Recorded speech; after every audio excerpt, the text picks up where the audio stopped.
This is the new EOS R mirrorless system from Canon. Cinema 5D at IBC 2018 is brought to you by CVP, your one-stop shop for cine, video, photo, and more. Manfrotto, imagine more. Tilta, arm your camera. And Core SWX, providing the power to create. Hi, this is Nino from Cinema 5D. We're here at IBC 2018 with Marcel from Canon, and we'll take a look at the new EOS R system. So Marcel, we're here at IBC 2018. This is the first time you're showing the new Canon EOS R system. Just to get our audience a quick reminder, can you give us a run-through of all the features? I'd say it's the biggest launch in 30 years since we started with EOS. Because we made some changes. This is the first camera with full frame. It has a new mount, so we need new lenses. But if you want to, you can use all the adapters to use your old EF lenses on it. And so they will work seamlessly together, and this is the first start into the new system to be future-proof for the next 30 years. So this is a full-frame mirrorless system from Canon that we've been waiting for a very long time. Why do you think Canon took the time with this? Because a few years ago, I think there was still, the answer to that was still that photographers probably prefer mirrors in their DSLRs. Do you think that has changed over the past few years? The market has shifted a little in the last few years, so by now it's about 50-50 mirrorless and SLR. So this is a quite good new start, and we wanted to make it right with the new lenses, so we had to take several things in consideration. So it's not only EOS camera built in a small body. It has several new features, and everything is thought through very well. So as you know, at Cinema 5D we are mostly interested in the video features of new cameras, even if they are predominantly made for stills. But we really believe in system cameras and to bring everything together in one camera. What can you tell us about the video features of this camera? I'd say this time we listen to the customers. We have focus peaking in the camera. We have a flippable screen so that you can shoot yourself if you're doing YouTube, for example. You have the dual pixel autofocus, which is by now one of our strongest features. It's capable of doing 100% of the heights and 88% of the widths. You have face detection in it. Internally, you will record again with 8-bit, I know. But externally, you can go over the HDMI to a recorder in 10-bit. I think the main question, this would be coming. Why is there still a crop when you record video? And because also the question, of course, is the competition has had mirrorless cameras for years now that managed to record 4K without any crop. Canon Inc. decided to do it either all the way or don't do it at all. Because at the moment the crop is 1.74 and you will end up with a format which is similar to Super 35. But with using the whole sensor, the camera starts to heat up and sometimes your recording will be interrupted. And as long as we do not manage to get this under control, we will not do it, because we will never want the customer to have a negative experience with the camera not working. Besides this, it leads to a better rolling shutter behavior, and you do have less problems with moires and artifacts if you have a 1x1 pixel readout, as we have now. Okay, with regards to the really great Canon autofocus, which is objectively the best in the industry, as you know, I tested the Canon M50, and while it's a nice and small and also very inexpensive camera, for me the biggest downside for video was, of course, that you lose the dual pixel autofocus when switching to 4K. Is this also the case? Is this also the case with the EOS R? No, not with the new one. You can use full function of the dual pixel autofocus, so you will not lose it in 4K. You can customize it as you like. You can make it faster or slower, and even adjust how fast it will react on a new impulse or a new layer of depth. Another question, of course, for any video shooter important is to know if there is C-Lock in the camera, because this is something that Canon did not put into a lot of their DSLRs in the past, or most of them actually. Out of the box, it directly comes with C-Lock 1. So you can use it and mix it up with other cinema EOS cameras easily, and it's easy to grade. So this is, I guess, what C-Lock was always famous for, that it was a really good, robust material which you can grade easily.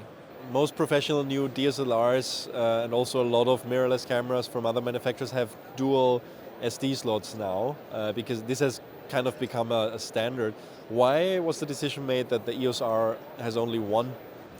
To be honest, I do not have the reason why we chose to only introduce one slot. I know it is a start, so I guess more professional EOS R, which are in the future somewhere, will come with 2 slots. But you have the opportunity to restore all your footage immediately on your smartphone or tablet, or if you come home to your home Wi-Fi, the camera will automatically connect and transfer all the images and movies to your computer or smartphone, whatever you want to. Okay, so there's also Wi-Fi built in. Yes, it comes with Wi-Fi and low energy Bluetooth so that it can stay connected all the time. And while you're not using the camera, it will transfer the images to your smartphone if you like to. Automatically? Yes. Okay, cool. Audio input. You have a stereo audio input. So of course, the first question is, again, we've gotten used to getting attachments, to get dual audio input on mirrorless cameras from other manufacturers. First question, is there something like this planned from Canon? And second question, is there any way to separate this stereo signal into getting 2 sources into the camera so we can actually have 2 different sources? So far we only have the built-in stereo mic, and you can use the head jack for headphones and microphone, but you can't separate the signals at this point of time. And about future products, as always, we can't tell anything. There's a new sensor protection feature built into the EOS R. What is it?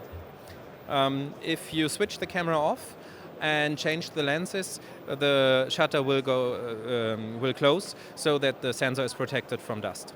And together with the new lenses and the new bayonet comes some new features. We have more connectors now, which leads to more functions. For example, that the image stabilizer is built in the lens, can talk to the camera, which has a gyro as well, so they can detect the movement better than before.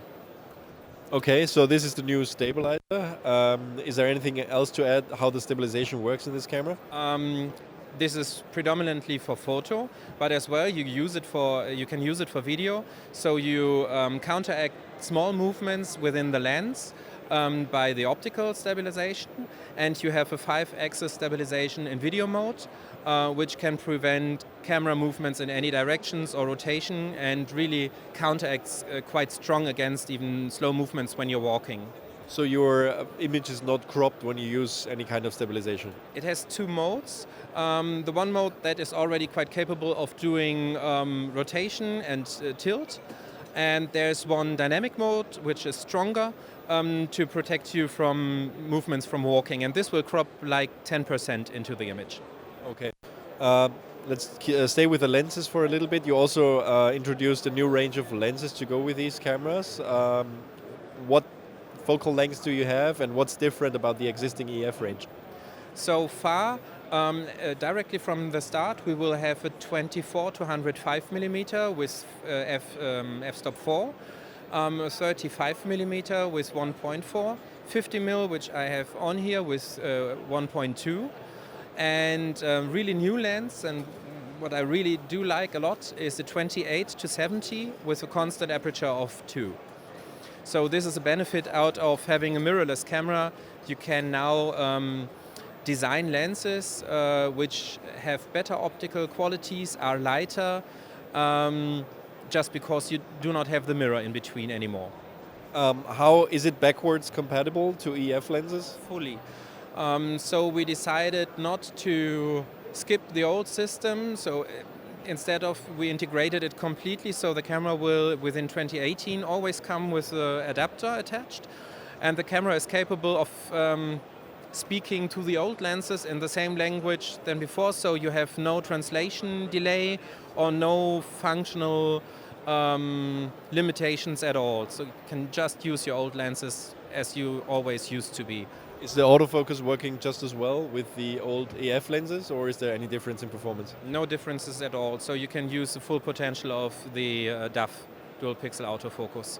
And as well, maybe quite interesting for video filmers, it will not only come with the standard adapter which just connects everything, you will also have the opportunity to get a circular pole filter and variable ND filters into the adapter, which you can adjust. So that's a separate adapter, or? Yeah, these adapters will start at January, so a little bit later, but until then you have still the one that comes with the box. Okay, cool. Thank you, Marcel.